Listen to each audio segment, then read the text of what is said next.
Assalamualaikum warahmatullahi wabarakatuh. Bismillahirrahmanirrahim. Alhamdulillahirabbil alamin.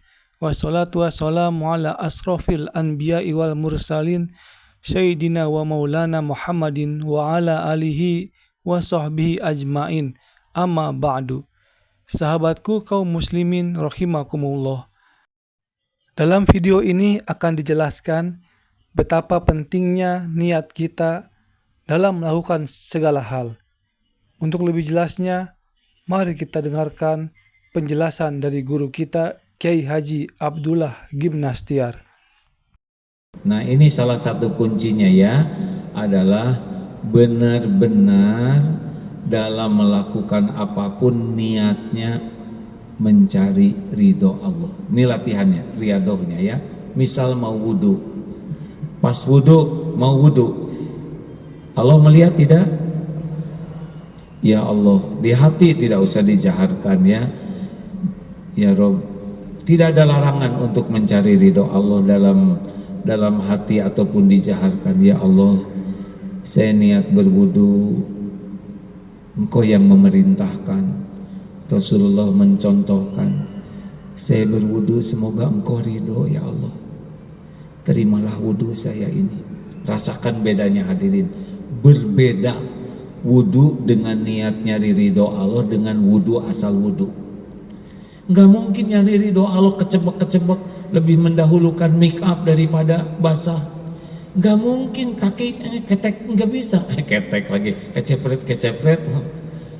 Kalau nyari ridho Allah nanti selama berwudhu itu kerasa. Apalagi kan air wudhu itu menggugurkan dosa. Jadi nikmat ketika kumur-kumur, ya Allah, di hati itu mudah-mudahan keluarnya air berkumur, keluarnya dosa-dosa. Aduh, ini wajah, mata sering berzina, melihat yang tidak halal. Mudah-mudahan jatuhnya air dari wajah, jatuhnya dosa dari wajah. Tangan banyak dosa, kaki. Beda rasanya wudhu ketika diniatkan nyari ridho Allah.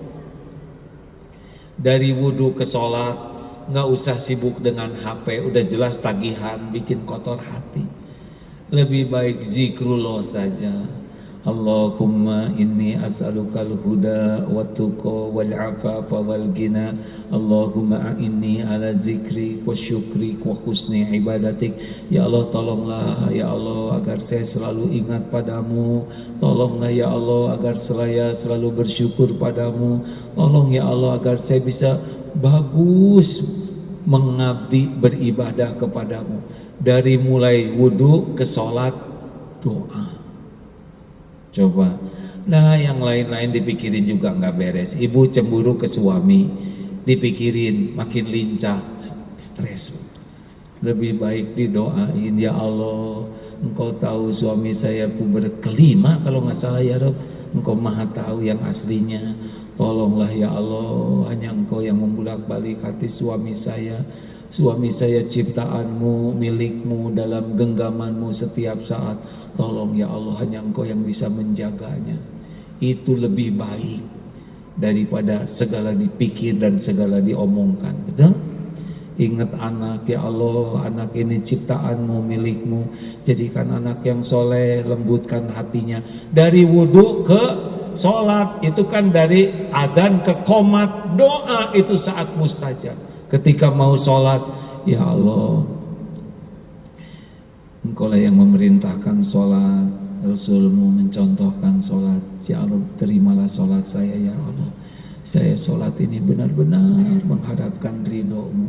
Coba Pak begitu ya, coba rasakan. Beda, bekal beda. Allahu Akbar.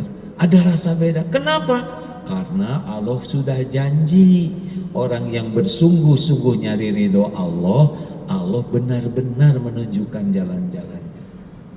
Tidak semua orang sholat nyari ridho Allah. Ada yang ria, pengen kelihatan ahli sholat.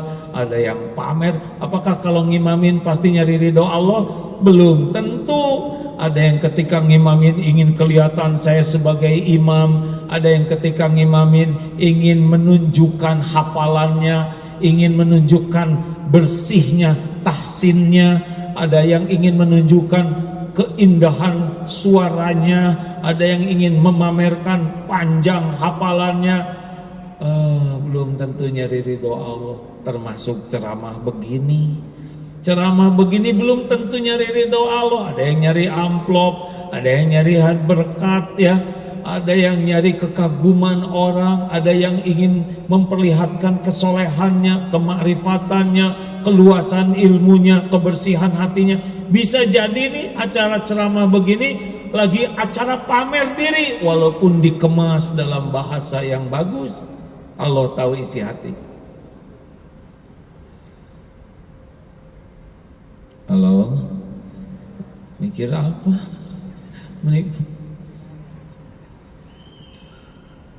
Ayo kita coba. Ini mau bicara ke sini harus dipastikan, ya Allah, hanya Engkau lah yang hamba tuju. Karena saya sebagai penceramah gak bisa apa-apa, gak bisa mengubah hati siapapun yang ada di sini. Boro-boro ngerubah orang lain, ngerubah diri aja nggak bisa. Tidak bisa memberikan pemahaman. Gimana masukin ke otak saya aja sedikit pahamnya, betul tidak? Tidak bisa ngebulak-balik hati, nggak bisa. Yang bisa saya lakukan ya tadi itu, cuma minta tolong ke Allah supaya bisa niatnya benar, bicaranya benar, kemudian saya juga bisa mengamalkan. Jangan cuma bisa ngomong, ya cuma bisa itu. Selebihnya Allah yang ngebulak-balik hati. Karena ada yang nanya kenapa hadis itu tidak oleh pakai bahasa Arab semuanya? Karena belum hafal ya. Kalau gitu mah ini mah Ustadz kurang dong hafalannya. Iya. Kalau gitu bodoh dong. Baru tahu ya. Ya disebut Ustadz bodoh kan bukan penghinaan, itu kan fakta ya. Kita sakit hati karena ingin disebut Ustadz pinter. Kalau kita sadar kita bodoh disebut bodoh berarti nggak ada masalah. Hanya nggak perlu nyebut bodoh ke orang lain ya, bisa jadi dosa. Walaupun benar nggak perlu disebutin. Ini sedikit aja ya. Suatu saat takdir di Amerika diundang ceramah begini, tapi di ruangan yang lebih kecil. Ada ibu-ibu di depan tuh perhatikan gini. Siapa yang mau nanya? Acung, Ustadz, ya. Saya kira Agim tuh orangnya tinggi, besar. Ternyata kecil, hitamnya. Ini memang fakta hadirin. Cuma nggak perlu ngomong begitu. Seumur-umur tabligh baru ada tuh yang terus terang yang nggak perlu begitu.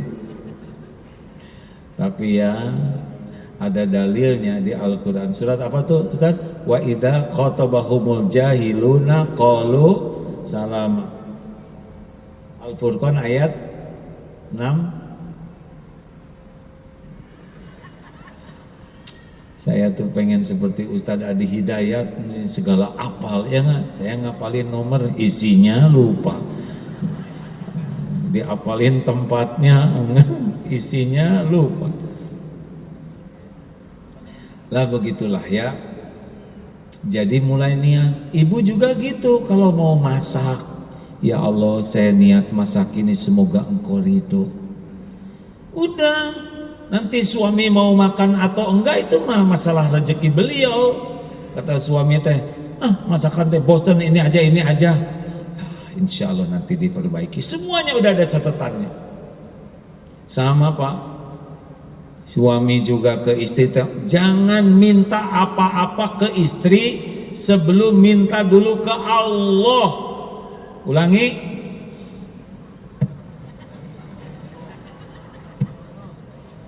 Ke Allah dulu. Istri bapak ciptaan milik yang ngebulak-balik hatinya, sakit hati Pak kalau bapak minta ke istri tapi nggak minta dulu ke Allah. Sama ibu juga. Minta ke Allah apa-apa teh, ya Allah saya minta rezeki, semoga sebagian lewat suami saya nggak punya uang. Ya Allah suami saya mau pelit. Jangan ngomong gitu, yang baik-baik.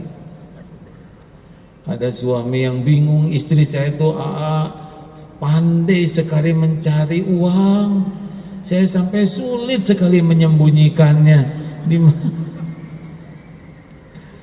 Udahlah, kalau sama istri mah nggak usah hitung-hitungan, jebet-jebet ada cuman segitu-gitunya ya.